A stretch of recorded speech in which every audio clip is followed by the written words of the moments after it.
Hi, this is Sandra Henry Stocker, author of the Unix as a Second Language blog on Network World. In this Linux tip, we're going to look at the zdiff command. It's a command that allows you to view the differences between two gzipped files, differences in the content that was compressed.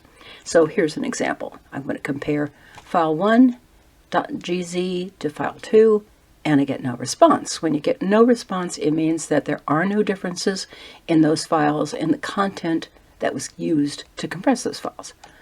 Okay, now if I do another comparison here, it shows us that there are differences and shows us those differences. So it is uncompressing before it does comparison.